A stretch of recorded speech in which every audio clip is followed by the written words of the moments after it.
2023ನೇ ಸಾಲಿನಲ್ಲಿ ಮುಂಗಾರು ಮಳೆ ಕೈಕೊಟ್ಟಿದ್ದರಿಂದ ಬರ ಪರಿಸ್ಥಿತಿಯ ಹಿನ್ನೆಲೆಯಲ್ಲಿ ಬರಗಾಲ ಘೋಷಿಸಿದ ರಾಜ್ಯ ಸರ್ಕಾರ ಮೊದಲನೇ ಕಂತಿನಲ್ಲಿ ಎಸ್ಡಿಆರ್ಎಫ್ ಮತ್ತು ಎನ್ಡಿಆರ್ಎಫ್ನ ಮಾರ್ಗಸೂಚಿಯಂತೆ ಬೆಳೆ ನಷ್ಟ ಅನುಸಾರವಾಗಿ ರೈತರಿಗೆ ಗರಿಷ್ಠ 2,000 ರೂಪಾಯಿಗಳಂತೆ ಬರ ಪರಿಹಾರ ನೀಡಲು ಪ್ರಾರಂಭಿಸಿದೆ. ಈಗಾಗಲೇ ಸಾಕಷ್ಟು ಜಿಲ್ಲೆಗೆ ಬರ ಪರಿಹಾರ ಹಣ ಸಂದಾಯವಾಗಿದ್ದು, ಇನ್ನೂ ಕೆಲವು ರೈತರಿಗೆ ಬರ ಪರಿಹಾರ ಹಣ ಜಮಾವಣೆಯಾಗಬೇಕಿದೆ.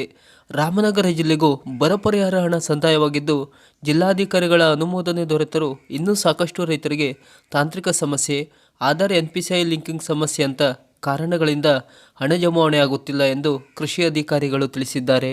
ಈ ಜಿಲ್ಲೆಯಲ್ಲಿ ಕೃಷಿ ಹಾಗೂ ತೋಟಗಾರಿಕೆ ಸೇರಿ ಒಟ್ಟು 44,128 ಹೆಕ್ಟೇರ್ ಬೆಳೆ ಹಾನಿ ಉಂಟಾಗಿದ್ದು, ಇದರಿಂದ ಅಂದಾಜು 274 ಕೋಟಿ ರೂಪಾಯಿ ಬೆಳೆ ನಷ್ಟ ಉಂಟಾಗಿದೆ ಎಂದು ಜಿಲ್ಲಾಡಳಿತ ವರದಿಯನ್ನು ಸಿದ್ಧಪಡಿಸಿ ಸರ್ಕಾರಕ್ಕೆ ಸಲ್ಲಿಸಿತು.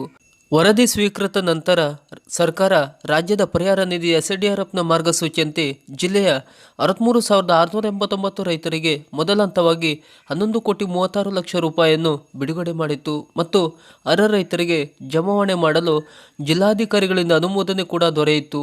ಈಗಾಗಲೇ 85% ರೈತರಿಗೆ ಹಣ ಜಮಾವಣೆಯಾಗಿದ್ದು, ಇನ್ನು 4,870 ರೈತರಿಗೆ ಈ ಬರ ಪರಿಹಾರ ಹಣ ಜಮಾವಣೆಯಾಗಬೇಕಿದೆ.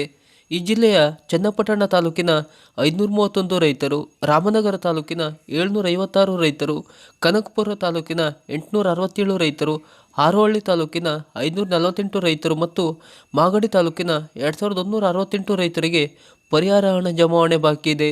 ಈ ರೈತರ ಬ್ಯಾಂಕ್ ಖಾತೆಗಳಲ್ಲಿ Aadhaar number, NPCI linking, bank account inactive, Aadhaar name mismatch, ಇನ್ನೂ ನಾನಾ ಕಾರಣಗಳಿಂದ ಹಣ ಜಮಾವಣೆಯಾಗುತ್ತಿಲ್ಲ ಎಂದು ಹೇಳಲಾಗುತ್ತದೆ. ಇಂಥ ರೈತರು ನಿಮ್ಮ ಸಮೀಪದ ಕೃಷಿ ಇಲಾಖೆ, ತೋಟಗಾರಿಕೆ ಇಲಾಖೆ, ಕಂದಾಯ ಇಲಾಖೆ, ರೇಷ್ಮೆ ಇಲಾಖೆ ಯಾವುದಾದರೊಂದು ಕಚೇರಿಗೆ ಭೇಟಿ ನೀಡಿ ಬರ ಪರಿಹಾರ ಹಣ ಜಮಾವಣೆ ಆಗದಿರುವ ಬಗ್ಗೆ ತಿಳಿಸಿ ಸಮಸ್ಯೆಗಳನ್ನು ಬಗೆಹರಿಸಿಕೊಳ್ಳಿ. ಸಮಸ್ಯೆ ಬಗೆಹರಿದ ತಕ್ಷಣ ನಿಮ್ಮ ಖಾತೆಗೂ ಹಣ ಜಮಾವಣೆ ಆಗಲಿದೆ. ಸರ್ಕಾರದ ಈ ಥರದ ಮಾಹಿತಿಗಾಗಿ ನಮ್ಮ ಚಾನಲನ್ನು ಸಬ್ಸ್ಕ್ರೈಬ್ ಮಾಡಿ. ನಮಸ್ಕಾರ.